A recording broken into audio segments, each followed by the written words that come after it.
Magister Kebidanan. Saya adalah dosen di Prodi Kebidanan Program Sarjana dan Profesi Bidan Fakultas Kedokteran Universitas Islam Sultan Agung Semarang. Pada kesempatan kali ini saya akan menjelaskan salah satu mata kuliah yang saya ampu, mata kuliah Blok 11 Kesehatan Reproduksi. Mata kuliah Blok 11 atau Kesehatan Reproduksi memiliki bobot 3 SKS, yaitu 2 teori dan 1 praktek. Kegiatan perkuliahan ini dijalankan pada semester 3. Mata kuliah Blok 11 atau Kesehatan Reproduksi ini memiliki 19 CPL mata kuliah. CPL mata kuliah yang pertama adalah mahasiswa mampu untuk menjelaskan konsep kesehatan reproduksi. CPL mata kuliah yang kedua, mahasiswa mampu menjelaskan kesehatan reproduksi dalam aspek sosial. Yang ketiga adalah mahasiswa mampu menjelaskan screening untuk keganasan dan juga penyakit sistemik. Yang keempat adalah mahasiswa mampu untuk melakukan screening pada calon pengantin atau premarital. Yang kelima, mahasiswa mampu memahami dimensi sosial wanita serta permasalahannya. Yang keenam, mahasiswa mampu menjelaskan kesehatan reproduksi dalam perspektif gender. Yang ketujuh, mahasiswa mampu menjelaskan konsep dasar remaja. Yang kedelapan, mahasiswa mampu menjelaskan perubahan fisik pada remaja. Yang kesembilan, mahasiswa mampu menyebutkan masalah kesehatan reproduksi remaja. Lalu, mahasiswa mampu menjelaskan program pemerintah maupun program non-pemerintah terkait dengan remaja. Yang ke-11, mahasiswa mampu menjelaskan konsep dasar kesehatan reproduksi remaja. Yang ke-12, mahasiswa mampu menjelaskan program-program kesehatan reproduksi remaja atau KRR. Yang ke-13, mahasiswa mampu menjelaskan tentang konsep dasar lansia. Yang ke-14, mahasiswa mampu menjelaskan konsep dan teori penuaan. Yang ke-15, mahasiswa mampu menjelaskan faktor-faktor yang mempengaruhi penuaan. CPL MK yang ke-16, mahasiswa mampu menjelaskan masalah-masalah kesehatan yang sering terjadi dan mitos pada lansia. CPL mata kuliah yang ke-17, mahasiswa mampu menjelaskan demografi dan gerontologi. CPL mata kuliah yang ke-18, mahasiswa mampu memahami isu dan kebijakan pemerintah serta pelayanan kesehatan bagi lanjut usia. CPL mata kuliah Kesehatan Reproduksi yang terakhir adalah mahasiswa mampu menjelaskan program pemerintah terhadap pelayanan kesehatan pada lanjut usia. Beberapa artikel dari penelitian saya menjadi sumber pustaka pendukung dalam mata kuliah ini. Ini merupakan SIM Kebidanan Unisula yang menjadi LMS di Prodi Kebidanan Unisula, digunakan untuk absensi maupun penilaian proses dan juga penilaian akhir. Metode pembelajaran di Kebidanan Unisula menggunakan kuliah pakar. Kuliah pakar di sini menggunakan metode ceramah, tanya jawab, dan juga diskusi. Lalu ada praktikum. Praktikum sendiri di sini bisa melakukan telaah jurnal, menyusun analisis kasus berdasarkan permasalahan dan penanganannya, lalu membuat makalah berdasarkan berita terkini terkait dengan permasalahan cashflow remaja, membuat ringkasan materi, kemudian melakukan kunjungan ke PKBI, BKKBN, ataupun melakukan observasi pada implementasi program terkait remaja dan melakukan presentasi, membuat ringkasan materi, lalu membuat observasi aktivitas hadirin pada lansia, kemudian melakukan presentasi dan diskusi. Sedangkan SGD di sini menggunakan 7 jump step. Rubrik penilaian untuk masing-masing SGD maupun praktikum sudah terlampir di buku blog.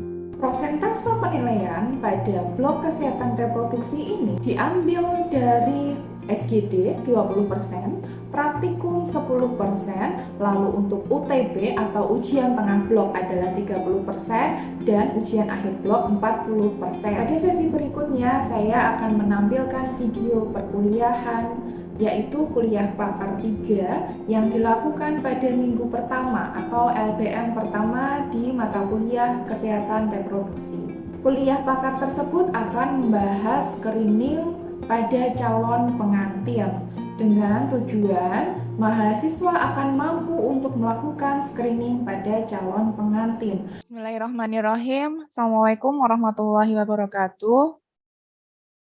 Waalaikumsalam warahmatullahi wabarakatuh. Oke, alhamdulillahirrabbilalamin. Pagi ini kita bisa ketemu kembali melakukan perkuliahan, diskusi pada pagi hari ini. Marilah kita berdoa. Semoga diberi kelancaran, diberi kemudahan dalam diskusi pagi ini ya. Berdoa dimulai. Bismillahirrahmanirrahim. Raditu billahi robbal wa bil islami dina wa bi Muhammadin nabiyya wa rasulah. Robbi zidni ilma warzuqni fahma. Amin amin ya rabbal alamin. Oke, sebelumnya saya mau nanya nih. Kita pagi ini bakal bahas tentang apa ya? Screening catin nih. Oke, screening pada calon pengantin. Terima kasih Mbak Lia. Teman-teman yang lain sudah connect nih, udah satu frekuensi ya, bahwa pagi hari ini kita akan membahas tentang screening calon pengantin. Oke, sebelum saya mulai materi, apa yang kalian bayangkan tentang screening calon pengantin, teman-teman? Imunisasi. Imunisasi apa itu Mbak Reza? Imunisasi itu buat calon pengantinnya sebelum menikah. Apa namanya? Imunisasi apa?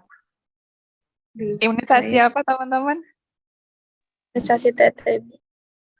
Selain imunisasi TT, kan judulnya kan screening ya. Kalau misalkan imunisasi TT itu kan berarti tenaga kesehatan yang memberikan imunisasi gitu. Kalau dilihat dari judulnya, screening calon pengantin, screening itu berarti apa? Memeriksakan, Ibu. Pemeriksaan, oke, betul sekali. Oke, share screen saya sudah terlihat? Sudah, Ibu. Oke. Jadi screening calon pengantin. Ini tentunya tidak asing ya buat kalian. Di Arum 21. Kalau dari ayat ini ya, kita kaitkan dengan screening calon pengantin, apa yang kalian pikirkan? Apa yang terbayang? Apa hubungan ayat ini dengan screening calon pengantin? Saat sudah menikah ya, pasangan kitalah yang akan memberikan rasa nyaman gitu ya, rasa tentram gitu. Jadi dia menjadikan di antaramu rasa kasih sayang. Jadi akan ada kasih sayang di dalam keluarga atau pasangan suami istri. Nah, kira-kira nih, apa hubungannya nih sama screening kesehatan? Apa? Boleh raise hand? Oke, Bu. Baik, jadi terkait untuk kata di garis bawahi agar kita juga mengetahui dari kondisi satu sama lain dan mengenai kesehatannya. Seperti itu ya. Oke, terima kasih Mbak Gina. Udah dapet tuh poinnya di akhir ya, bahwa ketika seorang pasangan gitu ya, saling mengetahui satu sama lain terkait dengan kesehatannya, itu akan lebih membuat saling percaya dan juga merasa tentram, kayak aman gitu ya, bahwa oh pasanganku itu sehat. Di Undang-Undang Nomor 16 Tahun 2019 tentang perkawinan, di situ jelas disebutkan bahwa batas usia untuk menikah itu adalah 19 tahun, ya, baik untuk pria maupun wanita. Di sini memang terjadi perubahan. Peraturan sebelumnya untuk wanita itu usianya adalah 16 tahun. Kenapa sih ini terjadi? Kira-kira kenapa ya terjadi perubahan usia? Jadi ada peningkatan usia nih dari 16 tahun menjadi 19 tahun untuk batas pernikahan. Kesiapan kesehatan reproduksinya, Ibu. Iya, betul sekali. Terkait dengan masih tingginya angka kematian yang disebabkan oleh perdarahan. Dan mereka yang mengalami perdarahan di masa kehamilan maupun persalinan tertinggi itu adalah pada usia kurang dari 20 tahun. Oleh karena itu, di sini dilakukan ya peningkatan usia jadi 19 tahun dengan harapan komplikasi kehamilan maupun komplikasi persalinan itu bisa menurun. Usia 19 tahun itu lebih dianggap lebih matang untuk jiwanya, gitu. Jadi menurunkan angka perceraian juga, dan juga mendapatkan keturunan yang sehat dan berkualitas. Nah, intinya adalah secara fisik mengurangi untuk kematian ibu dan anak, secara psikologis adalah mengurangi angka perceraian. Bahwa perempuan itu dinikahi karena 4 hal, yaitu harta, keturunan, kecantikan, dan juga agamanya. Nah, dalam hal ini screening calon pengantin adalah untuk menekankan pada poin keturunan.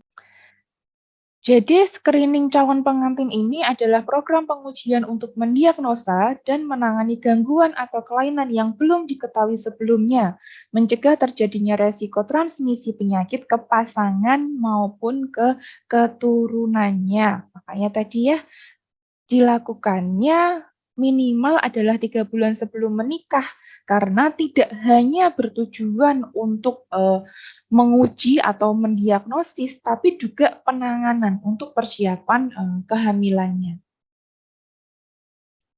Oke, ini adalah manfaat dari screening calon pengantin. Yang pertama, mempromosikan kesadaran tentang pernikahan yang sehat. Jadi, secara tidak langsung ketika kita melakukan screening calon pengantin, memberikan edukasi kepada mereka, mereka akan bercerita kepada temannya, gitu ya, bercerita tentang keluarganya. Enak loh, setelah kita lakukan screening calon pengantin, itu nanti akan diberikan edukasi oleh tenaga kesehatan terkait dengan kesehatan kita, sehingga kita bisa mempersiapkan kehamilan lebih baik lagi. Jadi masyarakat akan lebih melek akan kesehatannya, gitu. Lalu yang kedua, menghindari masalah sosial dan psikologi pada pasangan di kemudian hari, ya. Ketika sebelum menikah belum diketahui bahwa pasangannya itu mengidap suatu penyakit, gitu kan, lalu nanti tiba-tiba setelah menikah tahu, otomatis kan secara sosial, secara psikologi gitu ya, kaget. Oh, kok ternyata suamiku punya penyakit ini ya? Gitu ya. Jadi ada penyesalan, kenapa kok nggak diketahui dari sebelum menikah, gitu. Mengurangi beban keuangan keluarga. Jadi kalau misalkan tadi sudah di-screening, ternyata misalkan nih tentang anemia gitu kan, dia positif, anemia Hb-nya rendah gitu ya. Jadi dia terdiagnosis anemia, jika 3 bulan tadi sudah ketahuan, 3 bulan sebelum menikah sudah ketahuan, jadi bisa di-treatment untuk perbaikan kadar Hb-nya. Lalu mencegah terjadinya resiko transmisi penyakit ke pasangan atau keturunannya. Ini utamanya adalah penyakit-penyakit menular seksual, seperti itu ya. Lalu mengetahui kondisi tubuh secara menyeluruh pada individu, mencegah atau meminimalisir kelainan kongenital seperti thalassemia. Jadi pasangan calon pengantin yang mendaftarkan diri untuk menikah di KUA itu mendapat surat pengantar untuk pemeriksaan kesehatan di puskesmas ya. Lalu mereka akan mendapatkan pemeriksaan kesehatan, mendapatkan KIE kesehatan, dan mendapatkan imunisasi TT, barulah mendapatkan surat keterangan sehat yang digunakan untuk pendaftaran, pencatatan, dan pelaporan di KUA, lalu barulah bisa menjadi pasangan pengantin setelah dinikahkan tentunya ya oleh KUA. Ini tahapan screening pranikah. Yang pertama adalah pengkajian, pemeriksaan fisik, dan pemeriksaan penunjang. Udah tahu diagnosisnya apa, baru diberikan konseling. Pengkajiannya meliputi paparan lingkungan, riwayat genetik, riwayat pengobatan, gangguan jiwa, faktor psikososial, penggunaan obat terlarang. Lalu untuk pemeriksaan fisik itu adalah pemeriksaan head to toe, fokusnya adalah pada organ reproduksi. Lalu tekanan darah, penting sekali ya kita mengetahui tekanan darah karena kita kenal ada yang namanya preeklamsi. Nah, di sini untuk mengantisipasi preeklamsi itu, lalu pengukuran status gizi IMT dan juga lila hamil. Lalu pemeriksaan laboratorium, ini ada PP test ya, PP test, golongan darah, HbSAg, Hb dan HIV/AIDS. Ketika sudah dilakukan pemeriksaan fisik ya dari anamnesis, pemeriksaan fisik dan juga di pemeriksaan laboratoriumnya, tenaga kesehatan harus mampu menginformasikan pada peserta screening bila mereka teridentifikasi dan juga implikasinya. Kalau misalkan kok ternyata anemia, ya, kita sampaikan anemia itu seperti apa, dampaknya itu seperti apa, penanganannya juga ya. Jadi tidak hanya sekedar mereka tahu bahwa mereka itu mengalami anemia, tapi juga dampaknya juga.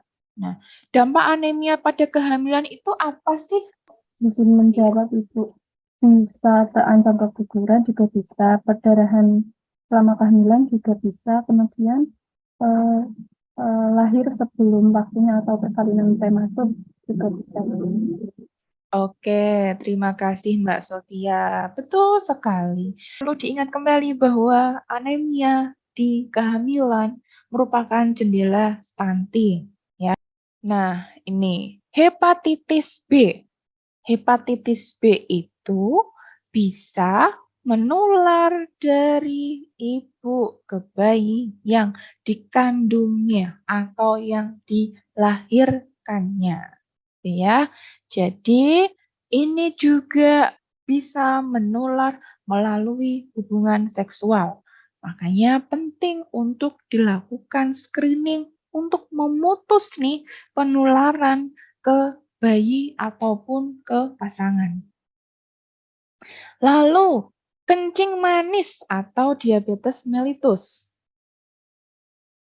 Jadi, kalau misalkan nanti hamil, kadar gulanya tidak terkontrol, dia bisa mengalami komplikasi kehamilan. Ya, jadi kalau misalkan sudah di-screening sejak awal, komplikasi itu bisa dihindari atau diminimalisir. Malaria dan juga TORS. Mungkin pada waktu sebelum hamil, gitu ya, TORS itu tidak menimbulkan gejala. Tapi dampaknya sangat berbahaya ketika ibu itu hamil. Ya, dampak langsungnya bisa kepada bayinya. Banyak sekali nih permasalahan yang ditimbulkan karena TORS, mulai dari cacat. Ya, bayinya cacat, bayinya meninggal, lalu bayinya terjadi katarak mulai dari matanya, lalu ke organ dalamnya gitu ya. Nah, ini makanya screening untuk TORS juga penting dilakukan untuk calon pengantin. Infeksi menular seksual. Jadi kita perlu untuk mengedukasi bagaimana gejala maupun tanda dari infeksi menular seksual. Ya, jadi melihat bagaimana pengeluaran per vaginamnya, melihat bagaimana kondisi dari organ vitalnya, ya, organ reproduksi eksternalnya. Itu. SOP pemeriksaan calon pengantin, walaupun memang di masing-masing puskesmas punya SOP sendiri-sendiri, tapi kurang lebih seperti ini. Yang pertama, cocokkan identitas. Jangan sampai ketuker gitu ya. Nama, tanggal lahir, dan juga alamat. Lalu anamnesis. Anamnesis tadi terkait dengan faktor-faktor kesehatannya, keluhannya, lalu status untuk TT-nya gitu ya, riwayat penyakitnya juga. Pengisian formulir pemeriksaan laboratorium. Ini ada HB, gula, terus HBsAg, IMS, dan juga tes kehamilan. Hasil laboratorium nanti akan dikirimkan ke ruang KIA. Nah, terus dilakukan pemeriksaan fisik. Menjelaskan hasil pemeriksaan. Kalau misalkan didapatkan calon pengantin itu kok sudah positif hamil, jadi dilakukan ANC. Jika ada kondisi tertentu, dilakukan rujukan ke unit terkait. Gitu ya. Kalau misalkan dia di pemeriksaan fisiknya ada gusi berdarah, ada gigi berlubang, itu ya dirujuk ke ruang kesehatan gigi mulut. Ini rujukannya adalah internal di dalam puskesmas ya. Lalu kalau misalkan ada kondisi misalkan diabetes, hipertensi, itu dirujuknya adalah ke ruang pemeriksaan umum. Kalau misalkan dia ada tanda-tanda IMS, dirujuknya adalah ke ruang konseling IMS. Gitu. Lalu diberikan konseling kesehatan reproduksi. Memberikan imunisasi TT sesuai dengan status TT-nya. Surat keterangan calon pengantin dan memberikan resep bagi yang memerlukan. Di Al-Baqarah, di sini kita garis bawahi adalah kebinasaan dengan tangan sendiri. Kalau misalkan dari hasil screening, dari hasil pemeriksaan, gitu ya, ada penyakit atau ketahuan ada sesuatu yang tidak normal, gitu. Jadi kita harus segera, jangan malah membiarkannya, gitu, membiarkannya sehingga akan timbul komplikasi lanjutan. Misalkan tadi anemia, udah ketahuan anemia, ya berarti harus rutin untuk minum tablet tambah darah. Jangan sampai udah tahu anemia, tapi tidak mau untuk minum tablet tambah darah, tidak mau mengubah untuk asupan makanannya, sehingga pada waktu kehamilan bisa terjadi komplikasi. Berarti kan dia menjerumuskan dirinya sendiri untuk susah gitu ya. Lalu Allah menjadikan bagi kamu istri-istri dari jenis kamu sendiri dan menjadikan bagimu dari istri-istri kamu itu anak-anak dan cucu-cucu. Nah, di sini anak-anak dan cucu-cucu. Screening ini bertujuan untuk agar pasangan itu mendapatkan anak-anak atau cucu-cucu keturunan gitu ya, yang baik, yang sehat. Karena dari situlah Allah memberikan rizki. Gitu. Maka mengapakah mereka beriman kepada yang batil dan mengingkari nikmat Allah? Jadi anak keturunan gitu dipersiapkan mulai dari sebelum memutuskan untuk hamil. Gitu ya. Maka di sini bisa kita simpulkan pentingnya nih screening calon pengantin tidak hanya untuk pasangan itu aja, tapi untuk anak keturunannya.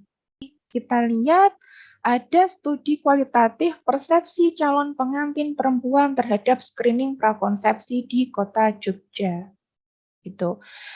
Tadi bahwa pemeriksaan calon pengantin itu tidak hanya dilakukan untuk perempuan aja, tapi laki-laki. Di dalam studi ini itu menyimpulkan bahwa calon pengantin perempuan belum memiliki persepsi yang baik mengenai screening prakonsepsi. Jadi mereka ada yang datang sendiri ke layanan kesehatan gitu ya, tanpa didampingi oleh calon pengantinnya karena mereka hanya taunya adalah ketika mereka datang ke puskesmas, mereka akan mendapatkan suntik TT, terus mendapatkan surat keterangan sehatnya itu aja. Mereka belum tahu bahwa akan dilakukan pemeriksaan kesehatan yang lengkap, dan itu perlu juga dilakukan untuk calon laki-lakinya. Gitu. Jadi penting untuk tenaga kesehatan memberikan informasi apa aja sih yang akan dilakukan untuk screening calon pengantin ini. Gitu. Oke, begitu teman-teman. Apakah ada yang mau ditanyakan dari materi kita pagi ini? Kalau misalkan udah jelas, saya mau sedikit tanya nih sama kalian. Tadi pemeriksaan ya, screening calon pengantin itu ada anamnesis, pemeriksaan fisik, dan juga pemeriksaan laboratorium. Nah, untuk pemeriksaan laboratorium yang dilakukan itu apa aja sih? Boleh raise hand? Oke, Mbak Anggita. Baik, Ibu, tadi untuk pemeriksaan laboratorium pada calon pengantin itu ada beberapa yang salah satunya itu ada kanoprektensi, lalu pengecekan golongan darah, lalu dari HbSAg-nya pun itu perlu juga diperiksa, lalu dari kadar Hb normalnya itu berapa, dan dari pemeriksaan HIV/AIDS dari kedua calon pengantinnya. Oke, terima kasih Mbak Anggita. Ada yang mau menambahkan? Mbak Lia, silahkan. Baik Ibu, saya izin menambahkan terkait tadi yang sudah dijelaskan bahwa kita harus mencegah hepatitis dan TORCH. Nah, dua itu dilakukan pemeriksaan laboratorium seperti itu. Oke, terima kasih teman-teman. Jadi tidak hanya mendiagnosis, tapi juga kita nanti harus bisa untuk menjelaskan implikasinya terhadap kesehatan calon pengantin itu. Gitu. Kita juga bisa membantu apakah ini pasangan calon pengantin ini bisa mempersiapkan kehamilan atau harus menunda kehamilan, melihat dari kesehatannya itu. Oke, gitu teman-teman, sudah cukup ya. Terima kasih untuk kehadirannya pada pagi hari ini. Kita nanti akan lanjutkan di pertemuan berikutnya.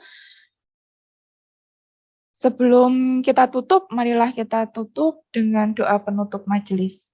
Alhamdulillahirrabbilalamin, subhanakallahumma wa bihamdika, asyhadu an la ilaha illa anta, astaghfiruka wa atubu ilaik. Assalamualaikum warahmatullahi wabarakatuh. Waalaikumsalam warahmatullahi wabarakatuh. Terima kasih. Terima kasih, Ibu.